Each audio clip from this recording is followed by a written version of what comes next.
Danke vielmals Mami und Papi. Tut mir leid, dass ich manchmal nicht das gemacht habe, was ihr wollt. Aber wenn ich Tierärztin wäre, dann wäre ich jetzt nicht im deutschen Fernsehen und würde euch Danke sagen. Vielen lieben Dank. Ey, Bro. Oh, Mann. Das sind Quotenmänner. Ehre wie mir gebührt, das war Hazel Brucker, gewählt worden zur besten deutschen Komikerin. Bin gerade deutscher Comedy-Preis.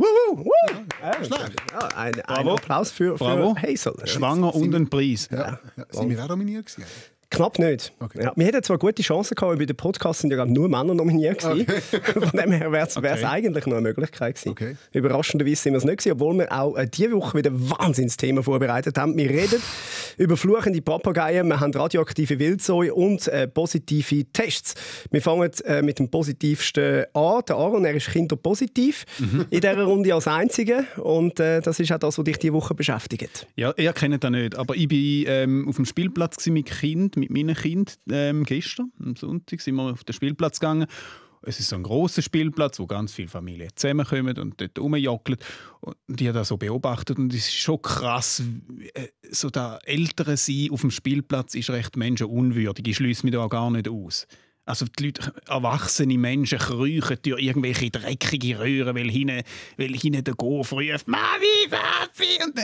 Oder die Eltern rufen «Nein, geh dort runter, heb dich fest!» Und so die coolsten Typen. Es ist wie Uniform. Ein Spielplatz ist wie Uniform. Alle werden gleich. Du kannst der härteste Sieg sein, Tattoos von oben bis unten und auch die rufen «Nein, nicht! Heb die Schätzeli!» Es ist ein hure Mais, Hinterschi und Pfirschi. Und ich bin so dort auf einer Liege gehockt, habe meinen Kindern ein bisschen von weitem zugeschaut und habe gedacht, das mache ich jetzt dann einfach auch ohne Kind. Ich gehe auf den Spielplatz, schaue ein bisschen den Eltern zu, wie sie leiden und denke so für mich, ich habe das nicht. Oh, schau jetzt dort hin. Oh, jetzt geht er ab. Oh, jetzt hat er sich den Grind angeschlagen. Ich muss mich nicht darum kümmern. Das ist nicht mein Kind. Gratis Kino. Sehr erholsam. Sachen machen, wo eigentlich Kinder dabei wären, ohne Kind. Ja. Herrlich. Das ist eine gute Idee. Es gibt ja, glaube ich, auch nie das richtige Alter zum Älteren sein, oder? Entweder bist du zu jung zu älter oder dann bist du zu alt und auf dem Kinderplatz tut dann schon alles weh, wenn du mit ihnen spielen musst. Oder du bist zu jung und es korreliert irgendwie dann noch mit dem Ausgangsleben. Ein Freund von mir, der Jungvater wurde, hat das Problem gehabt, letzte Ostern. Nein, es war also vor einem Jahr. Letzte Ostern sind ja ein bisschen ausgefallen. Auf jeden Fall musste er morgen mit dem Kind Eier blasen. In der Schule haben sie die Eier ausblasen. Und er ist am Abend vorher abgestürzt. Oh nein! Nur ein Sieg im Grin gehabt. Und dann musste er Eier blasen. Und er hat aber gehofft, dass er nicht vor all diesen Kindern jetzt auf den Tisch kotzt. Und das ist dann auch sehr, sehr unangenehm. Oder? Das ist es ist grundsätzlich unangenehm. Du kommst auf dem Spielplatz auch einfach mit anderen Eltern in Kontakt. Einfach weil sie auch nicht verhütet haben, mal. Und dann wirklich so eine komische Gondel ich hin und her schieben und habe dann wie einem anderen Vater die übergeben und er hat sie dann wieder auf die andere Seite geschoben und dann ist sie wieder runtergekommen. Ja, okay. Ja, ist ein netter Sieg und alles, aber ich will ja gar nicht Kontakt haben mit anderen Leuten dort. Ich will eigentlich gar nicht dort sein. Dann komme ich wieder in Quarantäne. Ja. Michael Schweizer, was hast du erlebt? Ich war im Wohnzentrum. Normal. Place to be. Wer nicht? Wenn man in Luzern wohnt, so wie ich, und Möbel braucht, dann geht es Wohnzentrum. Okay. Habe ich gelernt. Und danach wollte ich rausfahren zum Parkhaus aus. Und komme dort an den Ticketautomat und dann nimmt er aber nur Nötchen und Münze. Und ich meine, mein Portemonnaie hat nicht mal ein Münzfach. Das meine ich wirklich. Mein Portemonnaie hat kein Münzfach. Das ist kein Portemonnaie. Ja, es ist einfach so ein Klemmding. Und dort hat es auch sehr selten Bargeld dran. Und ich konnte nicht mit der Karte zahlen. Und dachte, ja gut, drückst du mal auf den Informationsknopf am Automat. Zentrale, grüezi. Ja, grüezi, ich stehe da an dem Parkhausautomat. Ich will gerne zahlen, ich habe kein Bargeld. Was machen wir jetzt? Ja, es hätte ein Bankomat zum Geld rauslassen, im 200. Stock irgendwo sonst. Und dann bin ich dort hingegangen, oder, und habe dann dort Geld rausgelassen, hatte aber nur noch 50er-Noten gehabt. Dann habe ich die 50er-Noten rausgelassen, bin dann die wechseln, oder? Und bin nachher dann am Billetautomat und habe das 50-Rappen-Billett mit einer 20er-Note dann können zahlen und habe jetzt 19,50 Franken Münze und weiss nicht, was damit anfangen. Schön. Ja. Ein paar Tage später hätte ich es aber brauchen, weil da bin ich unterwegs mit dem Auto und habe einen Sack mit Gipfel auf dem Beifahrersitz ausgeleert. So. Auch normal. Und hat aber As you do. der Beifahrersitz kurz darauf aber noch gebraucht. Also ist mir nichts anderes übrig geblieben, als raussaugen. Also habe ich schnell gegoogelt, wo kann ich saugen, bin dort hergefahren. Was haben sie dort? Nur Scheton. Und die Scheton musst du mit Bargeld zahlen. Natürlich. Und das Bargeld habe ich natürlich nicht dabei gehabt, weil die 1950, die habe ich dann irgendwo daheim in ein Glas, weil ich habe kein Münzfach. So. Ich bin nicht mal ausgestiegen, ich habe nur schon von weitem gesehen Scheton, und das ist der grösste Abriss ever. Also ist das Scheton-Zeug mit diesen Wäscheanlagen. In der Schweiz werden Millionen von Franken in Scheton, in Küchenschubladen liegen oder irgendwo im Büro. Und wenn die mal alle jemand einsammeln, oder? Und dann zu diesen Firmen gehen und die wieder zu Geld machen, die können wahrscheinlich in Konkurs treiben mit dem, weil sie plötzlich müssen Millionen von Franken auszahlen. Anyway. Dann bin ich zur nächsten Station gefangen. Dort hätte man bei Bargeld zahlen, oder? Aber ich hatte natürlich kein Bargeld gehabt. Also bin ich zuerst noch zur Tankstelle. Dort hat es glücklicherweise einen Bankomat gehabt. Dort hat 20er-Noten rausgelassen. Die 20er-Noten reingelassen, kommen 20 Einfränkler über. 20 Einfränkler. Und einen habe ich dann gebraucht, um den Sitz rauszusaugen. Also zu diesen 1950 habe ich jetzt noch 19 Franken in Einfränkler daheim. So, das war wirklich gut. Aber habe dann am Abend drauf habe ich dann noch einen guten Tag gemacht, habe dann noch am Strassenrand einen aufgelesen mit seinem Hündli, wo irgendwie lost dort am Strassenrand gestanden ist und niemand hat ihn mitnehmen wollen. Und dann bin ich hergefahren und gesagt, kann ich sie mitnehmen? Sie sehen so verzweifelt aus. Nein, halt, du hast gefragt, wie viel? Nein, so hübsch ist das Hündli nicht. Oh Gott. Ja, willst du dir jetzt öffentlich auch noch Lob abholen für das? Ja. Es war morgen um 2 und ich habe dich heimgefahren. In die entgegengesetzte Richtung noch dabei. Es hat dich 45 Minuten Umweg gekostet. Ich möchte Michael Schweizer ganz öffentlich von ganzem Herzen danken, dass er mich heimgefahren hat. Sehr gern geschehen. Es gibt eine kleine Vorgeschichte zu dem. Ich hoffe es jetzt. Wir haben die letzte Folge bei uns als Bar aufgezeichnet und sind nachher in Schnitt in einer Firma in Zürich. Und dann wir haben bis Nacht um 2 geschnitten und dann habe ich ein Uber heimgestellt. Dann ist das Uber angefahren und dann hat er so die Scheiben runtergeladen, hat mich und den Hund gesehen. Wobei, also, ja, Hund. Einfach das Ding auf meinem Arm. Und hat so geschaut und dann sagt er, nichts mit Hund. Macht die Scheibe wieder und fährt einfach weg. Und ich so, hä? Also, wie jetzt, oder? Ich bin völlig perplex gestanden und dachte, was für ein Arsch. Und nachher nochmal ein neues Uber bestellt. Dann fährt der zweite und der hat nicht mal die Scheiben runtergelassen. Schaut, zeigt einfach mit dem Finger und winkt so und sagt wegen dem Hund nein und fährt einfach weg. Und hat verriegelt. Und ich bin da gestanden wie Julia Roberts am Strassenrand bei Pretty Woman. So geflucht wie du hat sie nicht im Film. Ich kann das bestätigen, ich habe das Quartier geweckt. Nacht um 2. Ich habe geflucht, wirklich. Und dann ist der Richard Gere von der Schweizer Podcast-Szene um den Ecke gekommen. Und er hat gesagt, soll ich dich einfahren? Der berühmteste Freier von der Welt. Ich bin völlig am Ende. Ja. Das stimmt. Also, danke Michael Schweizer. Du meinst, dass ich einfach wegen dem Hund war. Die hat einfach seine Fresse nicht auf der Rückbank haben. Schau, aber ich kann das ein Stück weit verstehen. Ein Taxler oder ein Uber-Fahrer, wenn der einen Hund dabei hat und der macht irgendetwas in dem Auto, wo du nicht willst, dann ist der Abend gelaufen. Völlig verständlich. Bei Rottweiler, Golden Retriever, deutsche Doggen, völlig verständlich. Aber wir reden ja, das ist ja nicht mal ein richtiger Hund, was ich habe. Das ist keine 30 cm. Sie ist bei mir auf dem Schoß. Also wenn sie seichen, dann seicht sie mich an. Und stimmt. Müsstest du im ÖV zahlen für den Hund? Nein. Es ist so wie das Klappvelo. Ja. Es ist ja jedes Mal in einem Restaurant, Entschuldigung, kein Hund. Es ist kein Hund. Schauen Sie doch. Also, es ist schon ein Hund. Also, ja, sie ist natürlich das herzlichste Tier auf der Welt. Ja, aber du könntest ja vielleicht in einen Plastiksack tun oder so. Oh Gott. Du musst ja nicht zuschweissen. Ich kann noch ein paar Löchchen machen. Ich bin so wie für Fisch oder so. Ich bin froh, dass du kein Kind hast. Wirklich. Ich weiss nicht, wie das aussieht. Ja, auch mal im Parkhaus von einem grossen Möbelhaus mit einem gelben Schriftzug habe ich mal ich habe da ein Ticket verloren beim Parkieren. Ja. Komm an, gestresst, wenn du durchs Möbelhaus bist du schon hure kaputt, dann kommst du dann, fuck, wo ist das Ticket? Ich hatte es nicht mehr gehabt. Okay, auch den Knopf gedrückt. Ja, was muss ich machen? Ja, sie tun es einfach mit Münzen nachzahlen. Hey, und dann habe ich 15 Steine in Münze in diesen huren Automat reinlassen. Es hat ausgesehen wie irgendein Süchtler beim Gamen oder so. 15 Stutz müssen reinrühren. Ich meinte, ich komme Vögel über. Hat mehr gekostet als alles andere, was ich gekauft habe dort. Soll ich dir einen kleinen Tipp geben, was machst du, wenn es nächstes Mal passiert?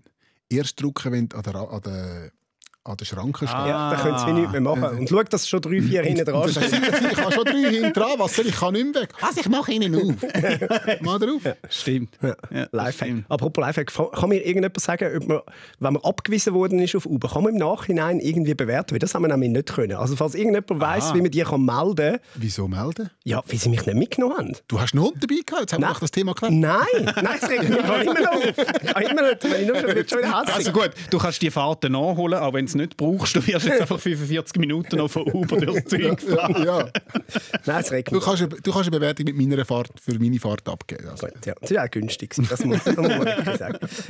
So, Sachen, die mich aufgeregt haben wir jetzt gehabt. Ich habe mich dafür sehr erfreut an den Proud Boys. Ein Satz, den ich so auch nie gedacht hätte, dass ich den mal sage. Proud Boys, muss man vorweg schicken, sind so ultra-rechte Trump-Fans, die normalerweise mit Waffen auflaufen an Veranstaltungen. Sind auch die er im TV-Duell gesagt hat, stand back and stand by. Macht euch also bereit. Für was dann auch immer. Vielleicht müssen sie jetzt Corona bekämpfen, wir wissen es nicht. Aber ich habe sehr, sehr lachen, dass die Proud Boys jetzt eigentlich ein bisschen getrollt worden sind, gerade auf Twitter.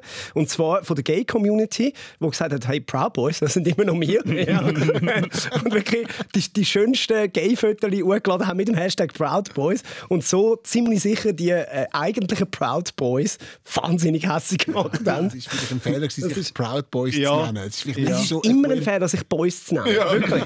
Jetzt mal im Ernst, oder? Wie Young Boys. Es ist so, okay, erfolgreichster Verein im Moment, aber Young Boys ist wirklich für jeden, der nicht in der Schweiz ist, denkt sich, wie heisst der Verein? Ja, und der Robbie Williams hat ja noch, der hat ja die Gags schon 100 Mal gemacht, als er in Bern gespielt hat. Er sagt, okay, ich habe einen Verein, der heisst Young Boys und der spielt im Wankdorf. Es ist wirklich, es ist absurd. Oder? Allenfalls mit dem Bandensponsor Athleticam. Athleticam. Da haben sie sich auch mal kaputt gelacht, die Engländer. Ja, es ist nie gut, sich Boys zu nennen, finde ich. Gibt es irgendein Beispiel, wo man sagt, okay, das passt? Weiß nicht. Boybands, aber die Boybands kommen hoffentlich auch nicht mehr. Ich habe ein bisschen befürchtet, es passiert. Mal schauen. Hey, es ist viel passiert, apropos. Auch diese Woche. Der Donald Trump hat sich mit dem Coronavirus infiziert. Gute Besserung an dieser Stelle. Das jetzt völlig ohne Sarkasmus. Er hat das auf Twitter bekannt gegeben. Auch die First Lady die Melania Trump, die ist positiv getestet worden. Ja, es gibt ja gewisse Leute, die behaupten, dass es sei nur ein Fake, oder? Um sich bei den Wahlen wieder beliebt zu machen oder grundsätzlich beliebt zu machen. Ich meine, wir kennen das, dass sich jemand mit Krankheit will, positive Stimmen erschaffen. Das ist der Büssi mit seinem Fest. Also, ich meine, nein. Das ist wirklich unterste Schublade. Ja, nein, aber wenn ich die Fakten anschaue. Ja, jetzt was sagst du. Okay. Du betonst ja ständig, dass du schon lange eigentlich hättest müssen sterben und haltest uns hier in Atem. Und wir haben immer Angst, dass wir die jetzt dass wir die jetzt auflesen müssen. Ja. Irgendwann, weißt du, mit 95 oder so stirbt er dann. Und dann, er hat viel zu früh müssen gehen. Das CF hat ihn da hingebracht. Ja, wir sind schon lange in der Kiste. Ja.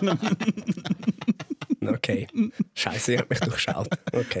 Hoffentlich lässt er dann niemand retour, wenn es die dann nimmt. Das wäre ein bisschen traurig. Gut, das hat ja nicht nur der Trump verwünscht. Melania, seine Frau, hat es auch verwünscht. Oder? Er hat ja gesagt, hört, sobald sie ins Koma geht, sagt mir, ich will wieder mal einen romantischen Abend mit ihr verbringen. Das ist schon lustig, oder? Da habe ich mich auch gefragt. Er hat sie ja ziemlich sicher nicht angesteckt. Nein. Oder? Also Nein. Ich glaube, wenn jemand die Distanzregeln einhält, dann die zwei. Dann fragt sich schon, haben einfach beide etwas mit dem Poolboy gehabt? Oder wie ist das dann funktioniert? Es muss über eine Drittpartie gehen. Das irgendwie so gegangen sein. Ja, der Donald Trump kann übrigens auch nicht verstehen, wieso die Demokraten so etwas über das mergelnde Gesundheitssystem haben, wieso die da reformieren wollen. Es funktioniert ja, oder? Du wirst mit dem Heli ins Spital geflogen, kommst in eigene Etagen über, kommst die besten Medikamente mit Antikörper und Medis über etc. Und das mit nur $750 Steuern, die du zahlst im Jahr. Das ist schon geil. Ist ja alles gut. Ja. Perfekt. Gell, also, es ist ja überall, oder wie schlimm steht es wirklich um ihn? Das ist jetzt die grosse Frage. Meine, kann man jetzt diesen Aussagen quasi trauen vom Weißen Haus und so, oder? Und es gibt eigentlich nur einen Indikator, wo sich darauf schliessen lässt, wie schlimm geht es ihm wirklich. Und es ist wahrscheinlich schlimm, weil am 3. Oktober hat er nur einen Tweet abgesetzt. Das hat es vorher so noch nie gegeben. Ja, also, ich glaube, es ist auch das erste Mal, dass man den Begriff positiv und Trump in einem Satz hört. Oder? Ja gut, es ist auch der einzige Test, der noch bestanden hat. In seinem Leben. Ja. Oh Gott. Der Mike Pence, der Vizepräsident, der hat sich jetzt schon mal auf die Übernahme von sämtlichen wichtigen Aufgaben von Donald Trump vorbereitet. Also er hat schon mal den Golfsack gepackt, oder? Und wäre eigentlich jederzeit bereit einzuspringen, oder? Stand back and stand by. Ja. Proud Boy, Mike Train. Ja, aber nicht mal in den Lift einsteigt, wenn er mit einer Frau allein ist, wie er mal gesagt hat, oder? Der Mike Pence? Ja, hat er gesagt, wenn seine Frau nicht dabei ist, steigt er nicht in einen Lift mit einer anderen Frau. Ja. Sie muss dabei sein. Ja, er ist eben ein Proud Boy. Ja. Aber ist es ein Fake oder ist es kein Fake? Ich behaupte ja nicht, sonst hättest du den Aufwand mit dem Spital gar nicht müssen betreiben. Hättest du auch einfach können sagen, ja, ich hasse, okay, alle positiven Umfragewerte abholen und einfach im Weißen Haus bleiben. Gibt es denn überhaupt positive Umfragewerte deswegen? Scheint. Ja, also bei Boris Johnson hat es schon. funktioniert, beim Jair Bolsonaro hat es glaube ich auch funktioniert. Mir gehen all diese Theorien, wie eigentlich fast alles so ein bisschen näher in die Verschwörungssachen rein. Also, weißt du, so, die Leute, die vorher immer gesagt haben, passt auf, da gehen nicht Verschwörungen, sind die jetzt plötzlich so Zeug auch anstellen. Das stimmt. Und ich so ein bisschen finde, es ist wie bei allem anderen auch. Es ist möglich, wahrscheinlich nicht. Ja, also, und dass er krank ist, hat man ja gewusst. Jetzt einfach noch Jetzt hat er Corona. einfach noch Corona. Also Corona hat jetzt Trump, so muss man sagen. Ja, genau. Vielleicht ist es nachher fertig, wenn sich vielleicht sogar das Virus sagt, okay, schau, jetzt habe ich alles gesehen. Nein, jetzt ist jetzt ist gut. Das lange. Das wird leider nicht passieren. Wahrscheinlich nicht. Was dafür wieder passiert ist, seit dem 1. Oktober sind in der Schweiz Grossveranstaltungen mit mehr als 1000 Personen wieder erlaubt. Das Ganze unter Einhaltung von Schutzmaßnahmen. Ja, ist herrlich. Ist doch schön, jetzt kann man schön wieder gemütlich das 2000. essen. Tipptopp. Ich freue mich. Das ist ja vor allem wichtig jetzt für die Super League, oder? Für unsere Fußballliga. Also, wenn wir jetzt neu sagen, die Super Spreader League, oder? Dort geht es jetzt ab in den Stadien. Da wird noch rumgespreadet. Man muss aber eben Schutzmaßnahmen einhalten, haben wir gerade gehört. Ganz wichtig, dass man jetzt zum Beispiel auch Pyros vorher desinfiziert, bevor man sie im Familiensektor rührt, wegen der Ansteckungsgefahr. Nein, da musst du auf sicher gehen. Oder? Aber die Ultras haben ja auch schon angekündigt, sie werden sich nicht an die Maskenpflicht halten. Jawohl. Verstehe ich. Man muss sich auch nicht allem beugen. Nein. Hat einem niemand Ja, und die Hooligans, die kommen nur noch mit 1,5 Meter langen Eisenstangen, die jetzt aufeinander losgehen, oder? Weil Abstand, Sicherheit und so ist wichtig, oder?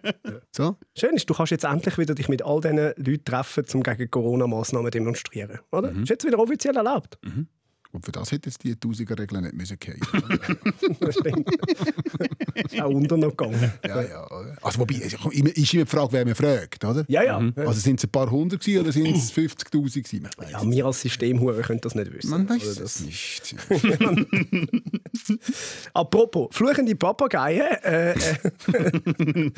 Gruppe Papageien im Lincolnshire Wildlife Park in Großbritannien hat derart heftig mit Schimpfwörtern um sich geschmissen, dass sie aus dem Zuschauerbereich rausgenommen haben. Das ist eine von meinen Lieblingsmeldungen der Woche. Und ich sage, only in Great Britain. Ja. Nein. Gibt es jemanden, der schöner flucht als Briten? Oder? Aber das ist doch jetzt ein Beispiel für Cancel Culture. Jawohl! Cancel Culture! Jawohl! Nichts darf man sagen mehr! Da wird man wohl noch krächzen dürfen! Ja. Fluchende Papageien. Wir in der Medienbranche sagen ja Weltwoche. Ja. Ja, oder Patron und Klarner, oder? Ja, was haben sie überhaupt gekrächzt? Arschloch. Oh. Haben sie jemanden als Arschloch betitelt? Das ist nicht gut. Nein, das sollte man nie machen. Das sollte würden wir nicht machen. Ja. Man muss es so sagen, oder? Der eine haben es weggesperrt und der andere ist nachher Premierminister geworden. Gibt euch den schönen Papageienwitz, wo erzählen, Entschuldigung. Ja. Ich habe einen Papageienwitz. Du bist der Fips Asmussen Ja, Quote, Mann. ich- Zu jedem Thema. allem. Ja, ich habe wirklich fast das ist mir gar nicht sicher. So ein Einbrecher steigt durch das Fenster rein und dann hört er plötzlich eine Stimme. Der liebe Gott sieht alles. Ah, das ist Otto, oder? Ich glaube, ja. Der liebe Gott sieht alles. Der sagt, was ist jetzt da los? Oder? Und dann, Der liebe Gott sieht alles. oder? Und dann läuft er durch die Stube durch und dann findet er so das Vogelkäfig, nimmt das Tuch weg, drunter einen Papagei. Der liebe Gott sieht alles. Und er so, ja, wer bist denn du? Oder? Ich bin Hans-Peter. Er sagt, Hans-Peter, das ist ein dummer Name für einen Papagei. Der liebe Gott, das ist ein doofer Name für einen Papagei. Nein, falsch. Jetzt hat er die Pointe verhauen. Danke, Fips Asmussen, an dieser Stelle. Nein, Pointe geht so, der liebe Gott ist auch ein blöder Name für einen Rottweiler. Ja. Wir würden ja lachen, aber jetzt hast du es wie versaut. Aber hey, Wir lassen sie so stehen. ich kenne das aus meinen Soloprogrammen. Der Das ist überhaupt Büssi kein hat sich das Problem. Soloprogramm daraus geschnitten. Es gibt einen Grund, wieso sich die Gags nur schreiben und eigentlich nicht erzählen. Ja. Aber Papageien, haben die ein Haustier? Wieso hat man Vögel daheim? Das frage ich mich auch. Ja. Wirklich. Also wir haben mal früher so Zebrafinkli, die machen nur Mais. Zebrafinkli? Zebrafinkli, ja. Nicht, Also nicht zum Anlegen. Also nicht gestreifte Nein, nicht zum Anlegen, sondern so Vögel in einem Käfig. Hure Mais die ganze Zeit. Ich finde, noch schlimmer sind Fisch. Einfach ein Bild, das sich bewegt. Oder so Das macht wenigstens keinen Lärm. Ein schönes Aquarium kann ich jetzt noch verstehen, wieso Leute gerne, also wäre jetzt nicht für mich, aber wieso jemand daheim ein schönes Aquarium hat, kann ich jetzt noch verstehen. Ja, aber es passiert ja nichts. Vielleicht entspannt das die Leute. Gut, du kannst problemlos einen Uber nehmen, wenn du Fisch da hast. Es sind aber auch immer ein bisschen komische Leute, die so Vögel haben, nicht? Ich glaube wirklich, man kann zusammengefasst sagen, die Vögel die haben, die willst du nicht vögeln. Wahrscheinlich. Ja, ist es so? Ich finde es einfach sind immer ein bisschen Ich habe komisch. jetzt noch nie etwas mit einem Pirat. Also, Ja, aber Papagei. Das ist Papagei finde ich weniger schlimm. Der macht wenigstens nicht einfach nur Mais. jetzt kommen noch ein Papageienwitz in den Sinn, aber ich erzähle nicht. Doch, im Flugzeug rein, aber ist gleich erzählen. Mal jetzt erzählen. Nein! Komm, wenigstens, du musst jetzt einen Witz erzählen, der funktioniert. Der noch Ich funktioniert. weiß nicht genau, wie er geht. Das ist irgendwie Ja, Gott, es fängt schon gut an. ein Pirat. Doch, ein Pirat und sein Papagei sind im Flüger. Oder? Natürlich. Und dann bestellt der Papagei irgendetwas zu trinken und der Pirat auch irgendwie so. Jedenfalls, sie kommen Streit über. Sie kommen Streit über mit der Stewardess, weil sie rumfluchen beide und Zeug. Und der Papagei hat eine Riesenklappe und der Pirat hat eine Riesenklappe. Und die Stewardess sagt, hört auf oder ich rühre euch raus. Und eins hin und her und der Papagei hat eine Riesenklappe und der Pirat und irgendwann sagt, kommt der Pilot und rührt beide raus. Und als sie auf dem Weg sind, runter, oder? Kommt der Papagei neben den Piraten und sagt, du hast auch noch recht eine grosse Klappe, für das du nicht fliegen kannst. Okay. Das ist Blending. Das ist Blending. Okay. Ja. Wir haben einfach vorher schon lachen. Ja, ist okay. Vielleicht Nein, ich habe nachher gedacht, jetzt kommt noch irgendein geiler Twist. Weil es ist wirklich klar gewesen, dass das passiert. Aber ja. Nein, da wäre dann ein zu viel gewesen. Okay.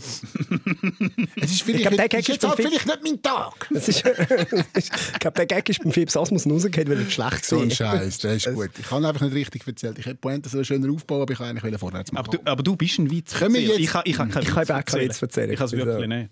Also ich kann schon Witz erzählen, wo ihr lachen Ich vergesse auch. Ich kann schon einen Witz erzählen. Bitte, let mir aber wirklich den letzten Versuch. den du hast. Drittversuch. Nachher gehen wir dann wieder ein bisschen zu den Themen Ich zurück. weiß zwar nicht, ob das auf die Blinden und die Tauben geht, aber ein Blind und eine Taube haben eine Band. Ne? Ja. Sagt der Blind, tanzen Sie schon? Sagt der Taube, was, spielen wir schon? Das ist herzig. Die Frage ist, Das ist herzig. Ist ja- Das ist aber nicht, Haben wir uns das ist als aber Kind nicht deine erzählt? Band. Haben wir das ist meine Band. Meine Band, deine Band. Miniband. Wir heißen ja Miniband, deine Band. Wir sind wieder her am Proben. Und wenn du daheim vielleicht ein Festchen planst im mittelgrossen Rahmen, wir können spielen, ist kein Problem. Schreibt mir auf Instagram. Sie machen Musik, sie erzählen keinen Witz. Nein, ich erzähle nie Witz. Wobei zwischendurch erzähle ich schon einen Witz. Soll ich Witz Bist du der erzählen? Sänger oder, Ja. was bist du? Ich bin der Sänger, ja. Kannst du ein Instrument? Nein. Nicht, Ich oder? hatte Schlagzeugunterricht als Bub und Keyboardunterricht, aber ich habe nie geübt. Das ist einfach, das kannst du erzählen. Bei den Mädchen kannst du erzählen, ich spiele ein Instrument. Ja, ja, Ich bin in der Band. Ich habe darum Gitarre, ein halbes Jahr Gitarrenstunde gehabt. Voilà. Ja. Voilà. Nur darum. Wo wir bei Michael Schweizer in einer Band sind, können wir auch zu den radioaktiven Wildschweinen kommen.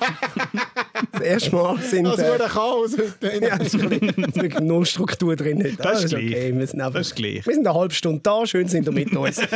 Das erste Mal sind Bündner Wildschweine auf Radioaktivität untersucht worden. 40% sind übermäßig kontaminiert gewesen. Der Grund, die Reaktorkatastrophe in Tschernobyl im Jahr 1986. Ich hätte noch einen Witz zu Tschernobyl. Bitte nicht. Hör auf, nein, ist gut. Ist das ein bisschen ein Grund zur Sorge? Frage ich mich. Ja, als erstes haben sie die Jäger gemerkt, weil die Zäune mit Laserstrahlen zurückgeschossen haben.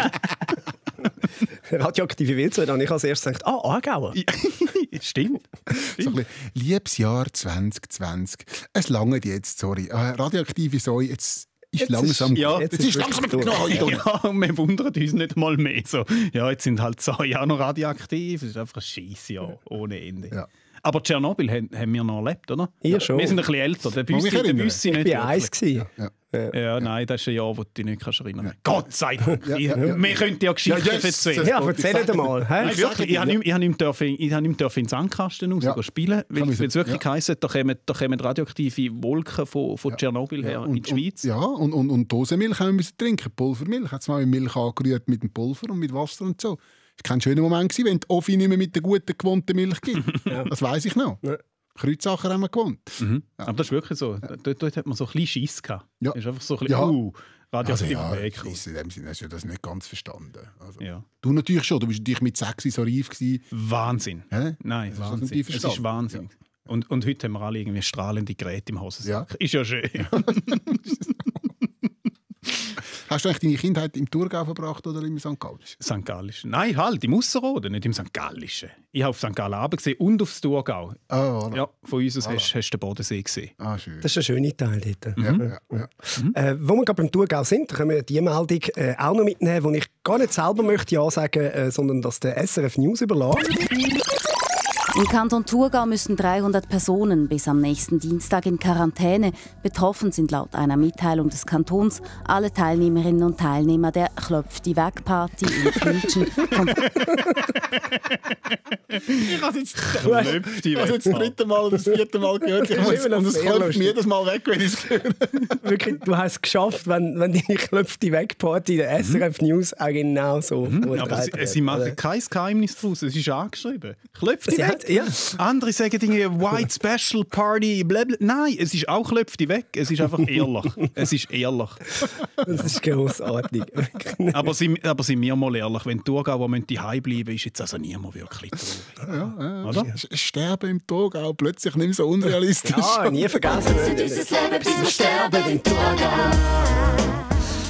Herrlich. Klöpf-die-Weg-Party, das ist schon sehr, sehr Schön. Ich muss ja sagen, für mich ist das immer so ein bisschen Heimat. Ich habe es glaube schon mal erzählt hier im Podcast. Ich habe ja kurze, aber intensive DJ-Karriere gehabt, so von 18 bis etwa 22. Da habe ich an diverse solche Partys aufgelegt. Aber die Wegparty, Ja. DJ Büssi. Ja, Im und da bist- Prinzip, oder? Ja, und da bist du aber auch der Hero gewesen, wenn du so aus Zürich gekommen bist. Du bist Klar. ja wirklich eine Auffrischung für den Genpool. Ja, dann. ja. Weil das sind 300 Leute und die alle kennen sich dort schon. Die Mehrheit hat schon mal irgendwie etwas miteinander gehabt. Hat sich schon mal zusammen weggelöpft. Hat sich schon mal zusammen weggelöpft. Du, also, ich muss dir auch vorstellen, wie die Idee gekocht hat. Das sind wahrscheinlich so 3-4 Leute, die das gemeinsam organisieren. Oder? Dann hocken die irgendwie am Nachmittag, so wie wenn wir jetzt eine Party sagen, was haben wir für einen Namen? Mama klopft die Weg-Party. Und also, geiler Scheiß, Ja, Mama nein. klopft die Weg-Party. Ja, aber das ist die Schönheit. Also auf dem Land, im Rintel, im Appenzellerland, im Thurgau, die machen kein Geheimnis um nichts. Weißt du, man verpackt es nicht noch schön und wir haben es. Nein, wir haben keinen Style, wir wollen ja einfach saufen. Weißt du, was ist denn? Wir haben das einfach weggelöpft. Wieso, was? Aber ist das gleich in St. Gallen? Was ist jetzt eigentlich der Unterschied zwischen dem St. Gallen und dem Thurgau? Kannst du uns Den da gibt es eigentlich ja nicht. Also im Dialekt. Jetzt kommt Achtung, ganz viel. ja. Nein, Thurgau ist ja eigentlich St. Gallen einfach ohne See. Und ohne Die Leute würden dir jetzt sofort Nein, schreiben, wenn du noch natürlich. Instagram hättest. Ja, nein, wir haben es ja gern. Du kannst ab jetzt kannst du alles sagen. Ja, Das ist ja. geil. Wir haben ja eure Häme genug, oder? Aber die Ostschweiz ist mächtig. Die geht von Schaffhausen bis ins Rintel runter und zum Teil noch ein bisschen Glarnerland. Wir haben euch im Sack, aber ohne Ende. Wenn wir wollen. Wir sind mehr. Ihr lacht über uns, aber das ist uns egal. Es ist uns egal. Uns kann man nicht mehr wehtun. Offensichtlich nicht mehr. Das hat ein bisschen etwas. Uns kannst du nicht wehtun. Oder? Und darum, wenn Thurgauer oder St. Galler auf die Zürcher treffen, dann ist es lustig, weil dann treffen die Welten aufeinander. Da siehst du, dicke Haut und dünne Haut trifft aufeinander. Bäh. Für mich ist die ganze Ostschweiz dient immer als eine Vergleichsmasse für Mallorca. Weil wirklich, flächenmäßig ist es eben gerade etwa Mallorca.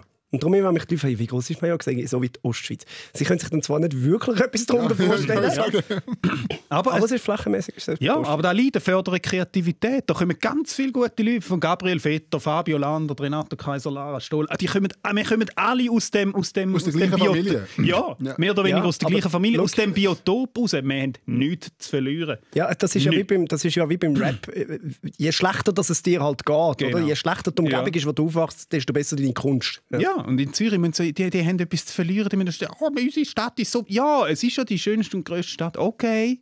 Oh, hast du die schönste gesagt? Ja, die schönste. Siehst Siehst du, sie sind so anfällig, so korrupt. Das ist also ein interessanter Ansatz, Aaron. Ja, wenn du nichts mehr zu verlieren hast. Dann wird es ja schwierig. Dann können wir und wir beißen. Das ist auch ein Ansatz zum Anfang, eine Comedy machen, oder? Wenn du nichts mehr zu verlieren hast, ja, im Moment kann man probieren. Das machen auch zwei junge Comedians, die wir heute in der Empfehlung haben. Die haben auch eigentlich einen sicheren Job gehabt und haben gesagt, hängen wir einen Nagel, sie sind Zwillinge, so heissen sie auch, die Zwillinge. Und haben Premiere gehabt letzte Woche, glaube ich, wenn es mir recht ist. Letzte Woche. Letzte Woche. Wäre ein bisschen ein Zeichen, wenn es keine Zwillinge wären und sich nur so würden. Ja, also, wir sind Zwillinge. Ja, würde etwa gut. Etwa so funktionieren wie im Schweiz, seine Witze. Hey, was ist los? Sind auf jeden Fall unsere Comedy-Empfehlung. Die Zwillinge, kleinen Ausschnitt aus ihrem aktuellen Programm. Das ist immer ein Thema bei den Medien. Oder? Ich bin tatsächlich bei 60% Polizist bei der Kantonspolizei Zürich und 40% Comedian. Das ist tatsächlich so. Ja, 60% Polizist, 40% Comedian, gibt zusammen 100% Komiker. Danke, oder? Merci. Ja, ist ja schon gut.